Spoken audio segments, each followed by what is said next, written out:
Pennsylvania has been without an operating budget since July 1st. That's when Tom Wolf became the first Commonwealth governor to issue a full budget veto since Milton Shapp in 1976.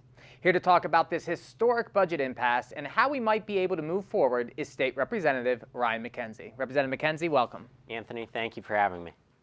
Governor took the unusual step of just a full veto, vetoing the entire budget. And it hasn't happened in 39 years, longer than you and I have been alive. Why did the governor choose to go that route?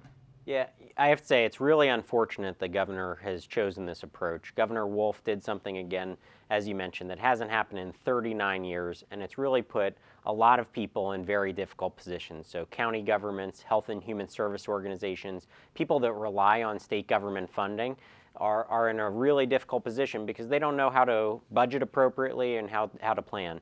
And so what we in the House did, we passed a budget that was balanced, it was on time, had no new tax increases, and focused on things like education, protecting our state's most vulnerable individuals, helping create new jobs here in Pennsylvania, all of the priorities that people want and are looking for in state government. So we did that, we passed it again on time, sent it to the governor's desk, and he vetoed the whole thing. And I think there's a real philosophical difference in government right now between the Republican-controlled House and Senate and the governor. And so what you see is that we want to hold the line on spending, hold the line on taxes, and at the same time focus on all of those priorities that I mentioned in state government. And the governor has no qualms about raising taxes. And so he's proposed in this budget raising taxes by $4.7 billion, and most of that would come through increasing the personal income tax by 20% and the sales tax by 16%. So going from 6 to 7%, also expanding the base on the number of items that would be included under the sales tax. So really just, I think, a reckless approach to budgeting in Pennsylvania. But he's chosen to stick to his guns and veto the Republican-passed budget. So we're at an impasse right now. You know, we talk about the Republican-passed budget and Governor Wolf's proposed budget, but this year there was a vote on both of those budgets, and Governor Wolf's budget completely failed with no votes, not even any of his own people voting for it, correct? That's correct. And so that's, again, why it's all the more surprising and disappointing that he vetoed our budget and continues to talk about and advocate for his budget when, in reality, his budget is fiction at this point. And I say that because he introduced a budget early in the spring. It came before the legislature, came up for a vote, and it failed with 0 votes. So unanimously it was rejected by Republicans and Democrats. And the way it works is we have multiple budget bills that go into passing a budget here in Pennsylvania. So it's not just what people think of as the budget bill. The general appropriations bill is what we call that. That details how the money is spent. But in order to actually fund all of those state government programs, there needs to be a tax code bill that goes along with that, that levies all of the different taxes that we're talking about: sales tax, income tax, all of those different corporate taxes that are out there. And so the governor's budget proposal, which would have increased all these taxes, was put up for a vote in order to fund all of the programs that he's talking about, and that failed, again, unanimously.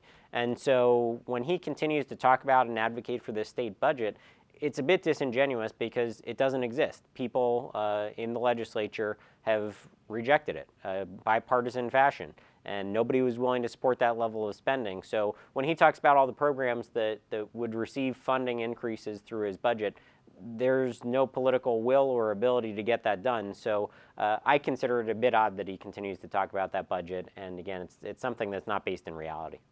As recently as a few days ago, the governor still talks about the budget that the Republicans sent him as being absolutely irresponsible, but we've seen that's not the case. Can you tell us a little bit about what was in the budget that he decided to ultimately veto? Sure. So, you know, one of the big areas that has rightfully a lot of interest attached to it when it comes to state budgeting is education. And so this was going to provide, the Republican budget was going to provide a historic level of state funding for education.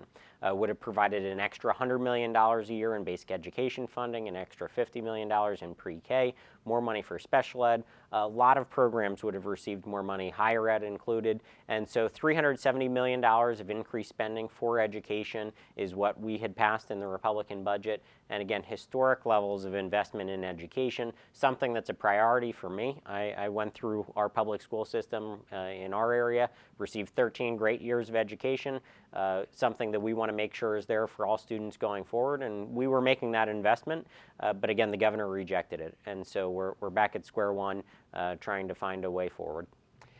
We've heard, as we said earlier, that this is the first time in 39 years that a governor has completely vetoed, a full veto of the budget. But more recently, other governors have taken to line item vetoes, or what they call blue lining the budget. What's the difference between a full veto and a line item veto, and why does it matter?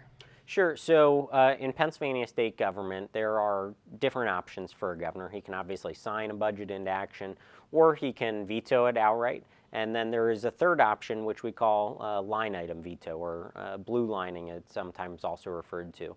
And so with a line item veto, the governor can specifically zero out programs that he doesn't think either deserve funding or didn't receive enough funding, and he wants to go back and renegotiate. So that option is out there. Again, previous governors, Rendell and Corbett, have both taken that action.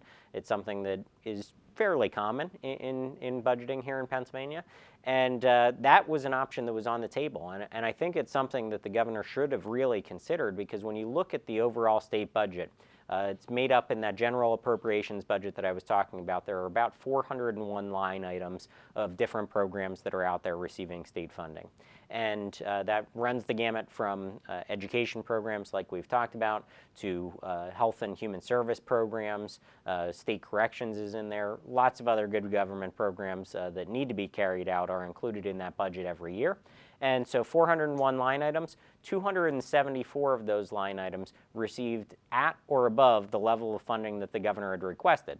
And so you look at that, you're talking almost 70% of the budget is what he has already requested or above what he's requesting in terms of funding. And so for him to veto the entire budget, again, is very irresponsible, because you're putting a lot of government programs in jeopardy. And so all of those services, once they run out of funding that they might receive from other sources, they're going to have a real problem on their hands, and that's the responsibility of the governor. And so, again, we're trying to work with him, trying to move forward, trying to come up with new solutions, new ways forward, but he continues to stick to his same budget that he introduced it and was rejected unanimously as his negotiating position. And I say it's not much of a negotiation if you're not willing to come off your initial position. And so we're having a tough time trying to find compromise, but we're going to continue to work. You mentioned compromise. It's a little odd after passing the budget deadline that the governor is still out advocating for a budget that you had mentioned really doesn't exist. So what are the status of the negotiations between legislative leaders and the governor? Is he willing to come to the table and make concessions? Well, you know, what we've seen is a willingness to talk. And so that's always a good first place to start. You need to be at the table, talking, trying to find ways to compromise. Ideally, we would have been narrowing the scope of topics that we were negotiating. Again, 70% of the budget we seem to be in agreement on. So it would have been nice if he would have signed off on those things. We could have really focused in on the areas where there was disagreement and tried to negotiate on those points. He didn't choose that route, so we are left in a position where everything is still on the table, trying to find some way forward on those things. And he continues to go back and point to his initial budget. So again, it's a tough negotiation, and one that I've never seen before. Again, we have, the Republican caucuses have shown a willingness to try and compromise on certain things. And we've laid those out very clearly and said that we're willing to compromise on certain points. But at the same time, we want to make sure we protect taxpayers, strengthen education, help create jobs for the private sector. We have our priorities, as does he, and so we're trying to find those areas that we can agree on and move forward. But again, it's a really tough position the governor has put us in, and again, I would call it unfortunate. And we're getting later into the summer, we're getting closer to the start of the new school year, and as you mentioned, we really haven't seen much movement. We've seen, as you said, Republican leaders willing to negotiate, but the governor does not really seem to realize that it's not February anymore and he's not giving his budget address. So what happens if the governor just sticks to his guns, says, the budget he presented to the legislature is the budget he wants, and there's, no compromising outside of that? What are our options? Yeah, so, we have a couple options to move forward. As you mentioned, he continues to advocate for his holistic budget, wants the whole package to be voted on, but that's not really the only option that's out there. You can move forward in a piecemeal fashion. It's not ideal, but it's certainly something we could do, is vote on individual line items or groups of line items, different programs that might be considered together traditionally, and you could vote on those individually or in groups. And so that's an option where we could then try to look at those individual things, items like substance abuse funding, something that I think there is pretty broad agreement on between the Republicans and Democrats. We had funded it at levels that were asked for by these organizations. It's something that was, again, at or above the governor's level of request in terms of funding. And so we could take an item like that and put that up for a vote individually and say to all the members, is this something that you can vote on? And if you can get 2/3 of the members to vote on that, you could override a governor's veto, in the sense that if he vetoed whatever legislation we sent to him, you could vote on it again and override that. So that's one option that we have, is to look to override the governor's veto. And again, maybe you do that in a piecemeal fashion. So again, less than ideal, not something we would have chosen to do, but we're in a unique situation, and so we're going to have to be looking at some creative ideas to move forward. Budget wasn't the only thing that the governor ultimately decided to veto. He vetoed historic pieces of legislation. One of them is pension reform, and that's something that's been talked about in the Capitol for years now. And finally, a piece of legislation gets through both the House and Senate, sent to the governor, and ultimately it too is shot down. What's the status of that? Sure. So, pension reform, I say, is sometimes, as an issue, our single most important legislative issue. And the reason I say that is because it has such far-reaching effects. It affects school district budget, it affects state budgeting, it affects property taxes. Again, far-reaching effects. And so we have a $50 billion unfunded liability in our pension plans, two pension plans that we have for state employees and also for school district employees. And those $50 billion in unfunded liabilities, in comparison to our $30 billion state budget deficit, that shows you the magnitude of the problem. And so we've been looking at creative ways that we can adjust that, specifically for new employees coming in. So existing retirees and current benefits that are accrued to current employees, those wouldn't be affected, but we're looking at ways that you can change future benefits. And so those plans have been out there. We passed and sent one to the governor that would have saved $11 billion, so it would have started to address our $50 billion unfunded liability in a significant way, and he vetoed that. And so that's, again, unfortunate because we need to address the problem. There is a real problem that he doesn't seem willing to fully admit needs to be addressed, but it's out there, it's real, and it's not something that was created by individual teachers, it should be noted. It was really created by three combined effects coming to play. The first was underfunding or no funding from legislatures in the past. So really irresponsible governing by not making the employer contributions for many years. Then the second thing is that benefits were increased significantly. So teachers and state employees received 25% increases in their benefits with no corresponding increase in their payments and contributions. Legislators, not myself, but previous legislators who were under the old plan would have received a 50% increase in their benefits. So again, totally irresponsible governing, bad decisions were made. And then the third is market forces. So in the early 2000s and 2008 financial crisis really socked the fund, and 70% of the earnings or the returns go towards paying pensions.